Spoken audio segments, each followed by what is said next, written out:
মাটির উপর পিচ ঢালাই। করবুক ব্লকের পশ্চিম একছড়ি ভিলেজের পূর্বপাড়ায় ৩০ কিলোমিটারের রাস্তার কাজ নিয়ে ক্ষুব্ধ জনগণ।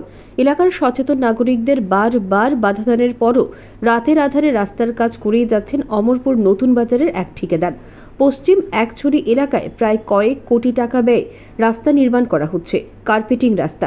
এই কার্পেটিং রাস্তা নির্মাণে ব্যাপক দুর্নীতির অভিযোগ করেন এলাকাবাসীদের অভিযোগ, বারবার বলা সত্ত্বেও রাতের আধারে এই ধরনের নিম্নমানের কাজ রাস্তায় কেন করছে ঠিকাদার?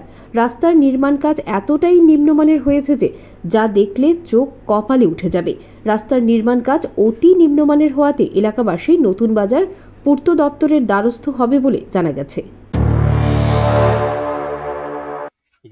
আমরা প্রথম যে পাঁচটা আমি পাঁচটা তাই না কোনো মাটির উপরে কোনো এরকম পিস করি না কোন সাই যেভাবে তো দাদা সেইভাবে তো করছে না। ভিডিওতে এভিডেন্স আছে কোন তাহলে মাটির উপরে করে না এটা পিস এটা কি মাটির উপরে না, এটা তো আর বর্তমান ভিডিও দেখছি তখন আপনি কস উল্টা যাচ্ছে কি রে এখনো ভিডিওতে এভিডেন্স আছে তো আমার কাছে।